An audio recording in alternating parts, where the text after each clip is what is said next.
Welcome back to The Explainer. Today, we're diving headfirst into a truly brilliant, honestly kind of mind-bending chronicle of human consciousness called The Mirror That Breathes. We're going to unpack a really fascinating overlap today. It's a fundamental truth that was discovered by ancient mystics, modern neuroscientists, a taxi driver in Mumbai, and a therapist in Seattle. We're going to explore who, or really what, is actually looking through your eyes right now. Okay, let's just kick things off with a massive paradigm shift. I want you to ask yourself, what if you aren't a person having an experience, but rather your consciousness pretending to be a person? That is the core premise we're unpacking today. It suggests that all of our human drama, our daily stress, our big achievements, they're all just temporary costumes worn by a single, unified awareness that's basically playing a cosmic game of hide-and-seek with itself. Section 1. The Fountain of Consciousness, Ancient Voices Pointing to the Exact Same Water. Throughout our source text, there's this brilliant recurring metaphor of a fountain. You know how a fountain's water rises, falls, swirls around, and eventually returns to the basin? But no matter what it's doing, it's always just one body of water. Well, we see masters from radically different eras and geographies pointing this out. You've got Abhinavagupta in 10th century Kashmir, Ibn Arabi and Rumi in the 13th century Islamic world, Longchenpa in 14th century Tibet, all the way to Thomas Merton in a 20th century Christian monastery. Despite hundreds of years of separation, they all pointed to the exact same water. They realized that the separate self is just a temporary droplet in the fountain of universal awareness. So time and geography, in this context, totally illusory. And this perfectly illustrates how these different traditions are really just polishing different facets of the exact same jewel. The Hindus emphasize being, Dzogchen masters point to awareness, Sufis speak the language of love, and Christian mystics cultivate presence. They're using entirely different vocabularies to describe the exact same unified reality. They are literally just different doorways into the exact same room. Take the Sufis, for example. They have a wonderful way of describing the shift using the terms fana and baka, which roughly translates to the annihilation of the ego and subsisting in the divine. Now, simply put, non-dual awareness isn't about transforming yourself into something shiny and new or gaining some magical spiritual powers. It's simply the way of recognizing, oh wait, I've always been the ocean. I'm just temporarily playing at being a wave. The separate self isn't destroyed, it's just seen through. Which brings us to Section 2, Awakening in the Everyday. The mountaintop meets the marketplace. Because it's one thing to understand this in a quiet cave, right? But how does this lofty, absolute truth actually survive the grinding, messy reality of our daily lives? To answer that, let's talk about Sarah. So Sarah had this profound spiritual awakening on a 3-day meditation retreat.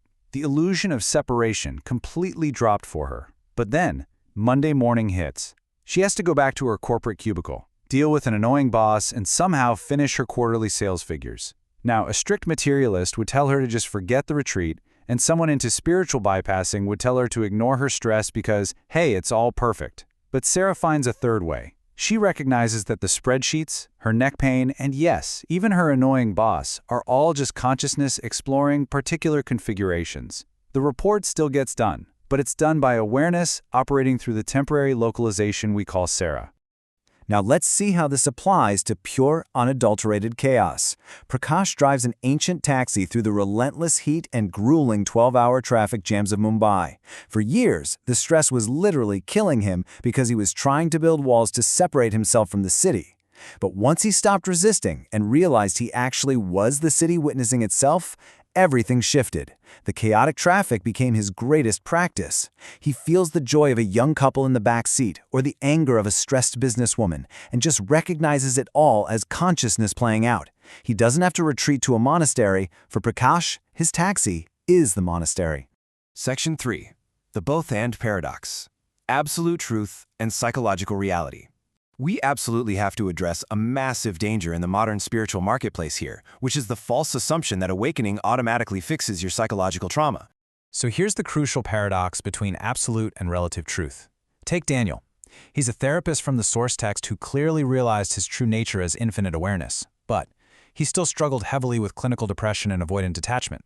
For a long time, he felt like a total failure. I mean, why was he depressed if he was one with the universe?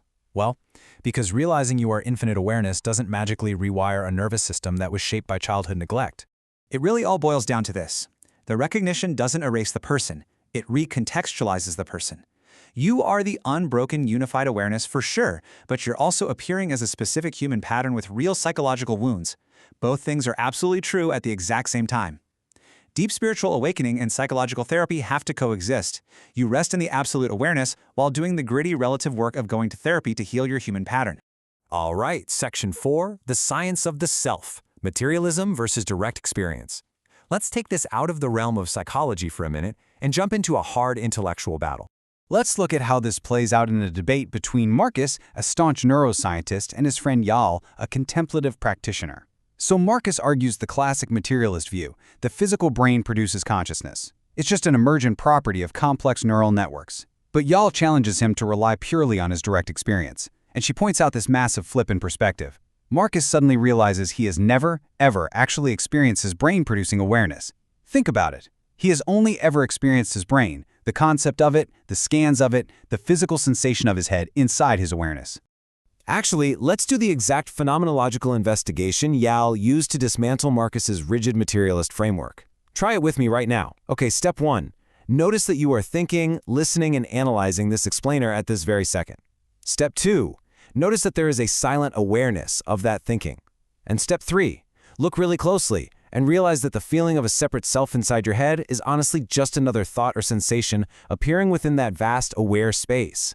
Consciousness isn't the product of the material world. The material world is an appearance within consciousness. Section 5. Life is the practice, the householder's path, and facing mortality. We are transitioning now to the ultimate test of this philosophy. And spoiler alert, it doesn't happen on a peaceful meditation cushion. It happens in the trenches of ordinary and sometimes painful existence. Let's meet Keiko. She spent her 20s in a strict Zen monastery, but now she's a busy professor and a mother in Kyoto.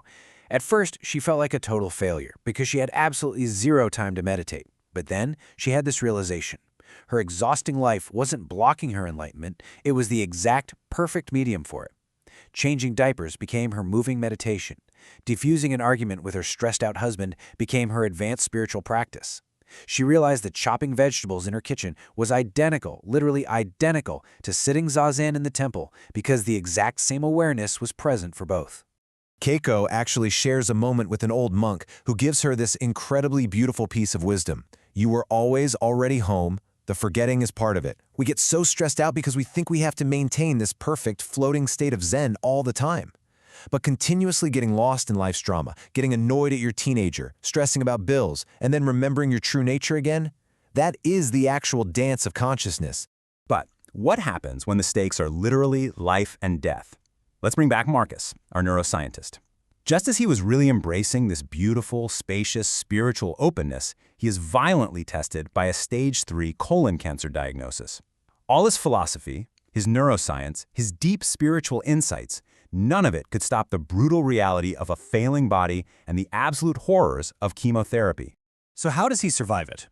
He does it through the ultimate expression of that both-and paradox we talked about earlier. As Yal tells him, the person is terrified, the awareness is calm. Both are true.